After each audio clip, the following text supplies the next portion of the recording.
Today I'm going to be doing a handful of videos, and they're all going to be deck lists. The reason for this is today's local, we had a sealed pack, well they had a sealed battle pack event thing, and I opted not to go because I'm not really a big fan of playing in those sorts of events. So it's just, like, the concept I think is kind of cool, but I'm not really too keen on playing in them myself. I'm just like, so figured there'd just be better things to do on this particular Sunday, and I ended up sleeping through it, which sucked, but it's fine. Instead of having a tournament report, I'm just going to do a trio of deck list videos, and these videos, these decks that I'm going to be listing off are basically just sort of the three decks I've got at the moment that are kind of like quote-unquote in rotation, and by this I mean I just have to take a couple of cards out of the side, out of the extra and or side, and just put them into one of the other builds that I've got set up to complete the build and use that and be able to use that deck. So that's basically how I'm just going to do that. I'm just going to show these three decks off. I've done a little bit of testing on each one of them, and they seem to work pretty fine. So for the first one, this is one that I've not actually profiled before. This is Mecha Phantom Beasts.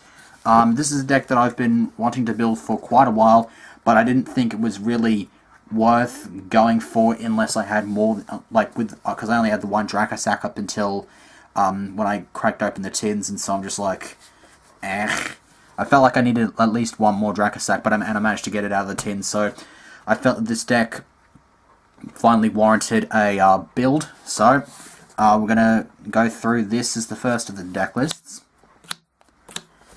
So we start things off there. Start things off with the triple Mega Raptor. Mega Raptor is the Stratos of the deck, and he's pretty much integral to everything. This is one of the three Mecha Phantom Beasts that you absolutely have to play three of in this deck in order to succeed, and it's for pretty obvious reasons. It also generates a Mecha token when a token is special summoned, or when a token is special summoned, it also generates its own Mecha token, which is very, very nice. And which it's also relevant because it has to tribute a token in order to get a search of any Mecha Phantom Beast from your deck. So it's pretty much the heart and soul of the deck. It is a 1900 beat stick, which is quite effective nowadays. Its second in command, once again, must have three of these, is the Tether Wolf, which generates a token the moment it's normal summoned. So if you already have one of these on your field, you can normal summon this and you will net yourself 2 tokens. Unless your opponent like Veilers this, and it's much more effective to hit this with some kind of effect negation because it kind of screws you over. But it's actually not too bad, and while there is at least one token on the board, this thing is 2500 because you just tribute the token in damage step and it gains 800. So you can get over a whole lot of stuff. This basically is one of your easily accessible outs to Winder because, yeah, you can only get one special summon, but you're going to get the token off it, so who cares? You're just going to get that token and then tribute immediately to get over Winder. So it was very, very nice. Then the last of the trio that I'm playing 3 of is O-Line, which is probably, I don't know where I'd rank it in the deck, but it is still incredibly integral. As soon as it hits the graveyard by any means, you get a token, and then you can banish it to normal summon another Mecha Phantom Beast. So if you dump one of these with a Foolish, then you get essentially 2 normal summons, which allows you to go for a first turn Dracasac, which should be something like go first turn Harleyard and Tether Wolf or something like that. It just, the sky's the limit basically.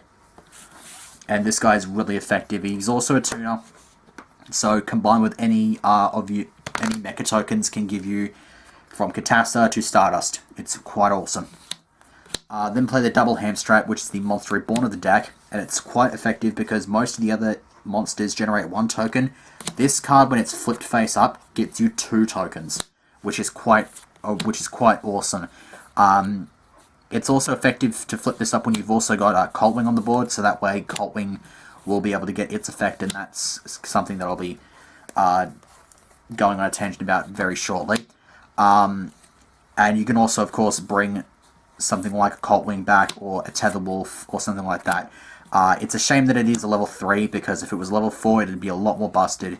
It, like Mega Raptor and Tether Wolf before it have effects that read that they gain levels, the levels of all the Mecha tokens you control. So if you have one of these, it becomes a 6. That's basically how you're supposed to make Dracocyte, because the other two are level 4, so with one token they become 7.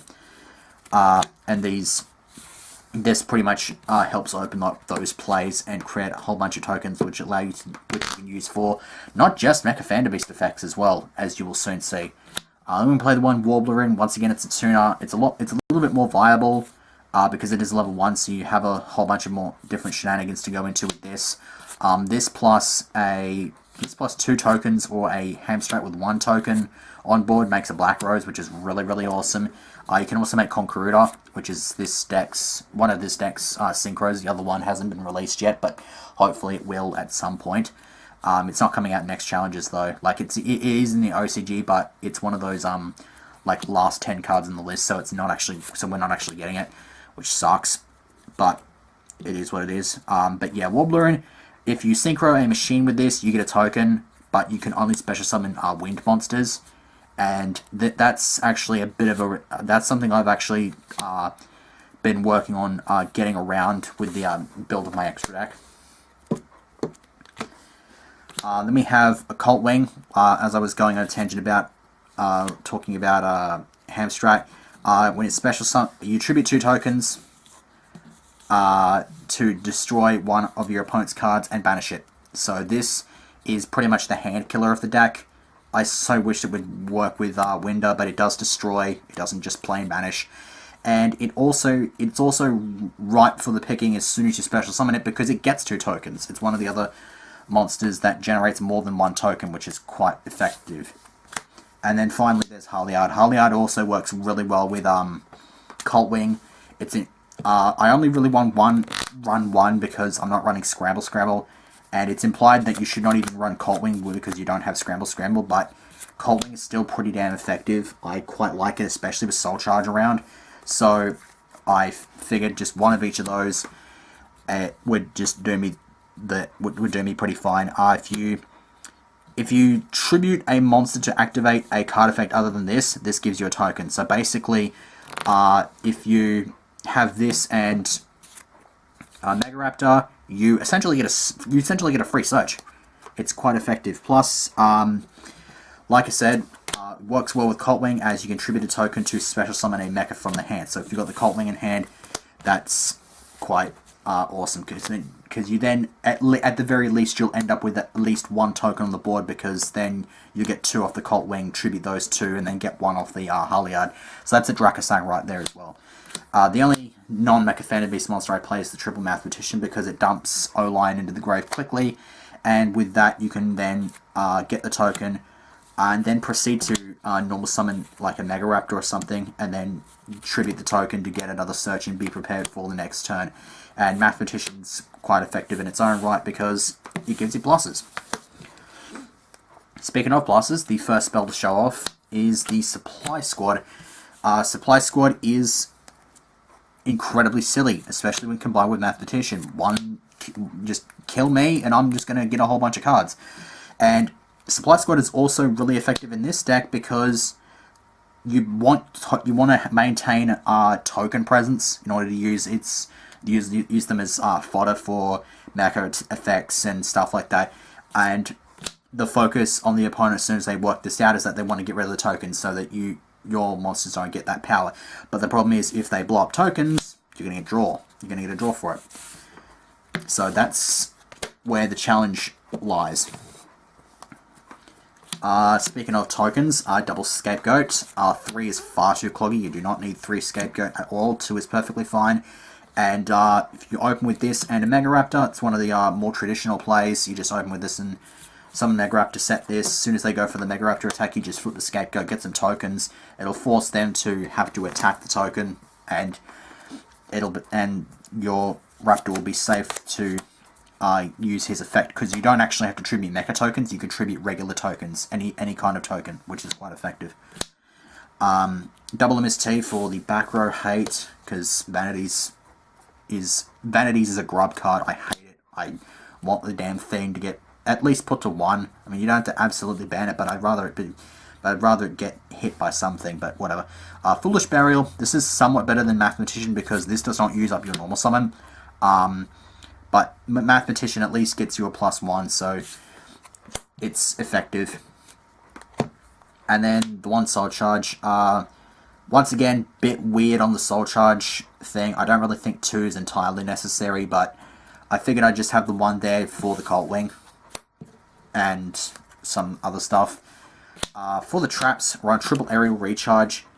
I'll tell you one thing, I could probably run twice as many and still not see them, because in my testing, I hardly saw aerial recharge, even at 3, which was kind of ridiculous.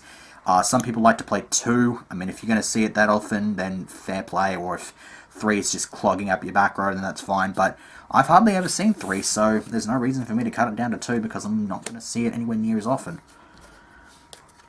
Even though it's still a friggin' rarity. Double Breakthrough Skill.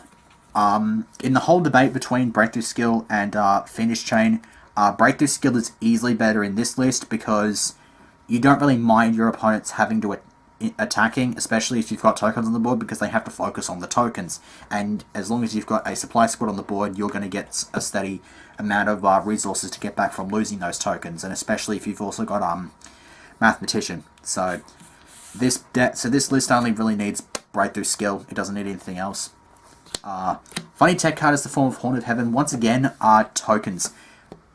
The whole point of the deck is to get to Mega Raptor as soon as possible and to maintain at least 1 token on your board in order to use for stuff like to search with your Mega Raptor, to bring stuff back with Hand Strat, to tribute for Dracosack effect.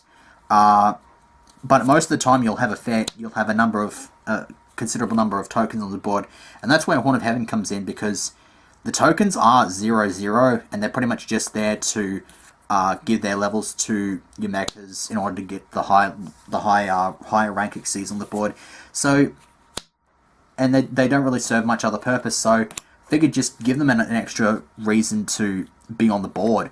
You know, your opponent will not expect this. They'll expect they'll expect the warning, but then they'll see this, and then they'll just shit bricks. It's brilliant. It negates any summon, normal, flip, inherent special summons, just by tributing a monster. So that's pretty much what the token's are there for. And Scapegoat's a really good exponent of that, because you just have 4 tokens on your board. If you can preemptively drop the Scapegoat. If you're going up against something like Stellar Knights, they go Altair Deneb. As soon as they do that, you can just preemptively flip up the Scapegoat and then tribute one of the tokens as soon as they go for something stupid. Double Y attack, because you need to get round back row, because Deep Prison will still hurt the stack. Speaking of which, 2 of those. Then 1 Bottomless, 1 Torrential, 1 Warning. I'm working on trying to cut something out for Compulse, because I don't even know why I'm not running Compulse in here. It's just a bit of a... It's kind of a... What the hell am I on, basically. I might cut one of the Mathematicians for it, because 3 is not entirely necessary, but it's nice to have it there just so you can see it. So that's the main deck done. For the extra deck, run the Gustav Max, because if you have your Mega Raptor, then you can go Tether Wolf, get 2 tokens. It puts them both on 10. It's pretty much just Gaga Cowboy on steroids. Then 2 Dracosack. To anybody who says that you have to run 3 Dracosack in this deck, shut up. You really don't. It's kind of superfluous, to be perfectly honest, and you don't really need to expend the room for a 3rd one. Two of them is perfectly fine. It's not that big a deal, so you don't need to run 3 at all. Yeah, you have the Big Eye. It's Big Eye. Dracon's like a Big Eye, like Brothers or something like that. Gigan gets you some searches, which is quite nice. Castell, I opted for this over 101 because in the incredibly rare situation where you have a level 4 mecha and you need to go for a quick rank 4 exceed play, you can go into Armory Arm using what do you call it?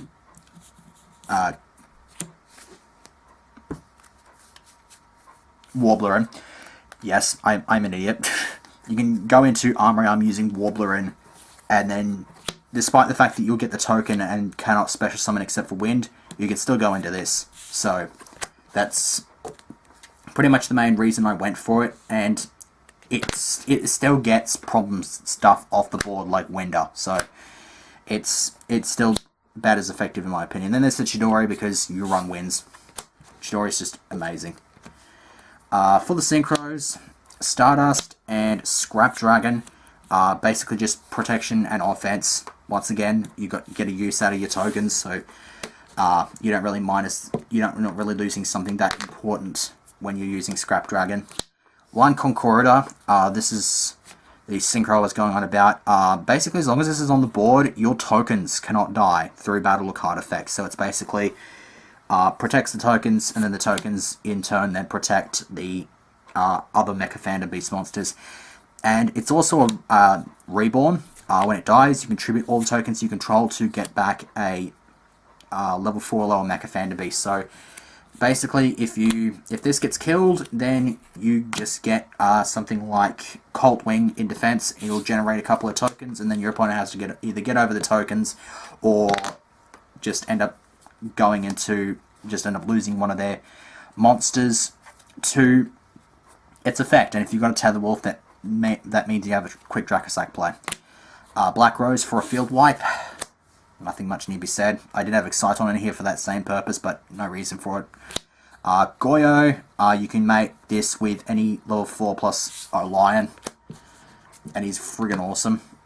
Catasta, this just gives you the token when you summon him. Armory Arm, again, you get a token when you summon him if you use Warblerin. And Formula Synchron, as the Scapegoat tokens are level 1, so that's an extra little bit of a plus there. The only negative is that you can't immediately go into Catasta, but it's fine because of Formula Synchron's other effect, which just lets you just go, yeah, Excel Synchro sort of shenanigans. For the side deck, might as well show it off. I got 2 Swifties. These are the only monsters I run. Just because you can search them with Gigant and make sure that you don't get OTK in those situations where you can't really generate tokens because you're under vanities and shit. Third MST. Funny Tech. Just because I kind of hate having to deal with matches that go into time, this sort of helps me out. Token Thanksgiving. You destroy all your tokens and then you gain 800 for each one. So if you are just sitting on a Scapegoat, you can just flip it, and then next turn just use this. You should hopefully at least have 3 of them, so you'll gain at least, you should at least gain 2400. If it's still there, if all of them are still there, you get 3200, and that's pretty damn big, especially if you can still maintain front row presence if you've got something like Tether Wolf or something to at least have that token so that you don't take quite as much damage. To Soul Release for... People say it's for Light Swan. I believe it's for general purpose because it just gets around. It just banishes a whole bunch of shit in their graveyards, and Light Swans on the other deck that revolve around graveyards. Soul Drain, this is the only floodgate card that it can really work with because you kind of got to rely a little bit on the graveyard because you got to have stuff in the graveyard for Soul Charge thingy, but yeah, just Hamstrat and whatnot. Full House, just because you got the supply squads, I would not run it. I would not really run it at all in any other situation. But yeah, 2 Debunk, just to get around Max Seam primarily, because yeah, 2 Light Mirror and then 2 Shadow Mirror. That finishes off the first of these 3 lists, which is arguably the longest because, good God Almighty, it's nearly 20 minutes in length. So, not going to lollygag here, just whatever. Going to move on to the next deck list, which I'll just pick at random, I guess. So, see you for that.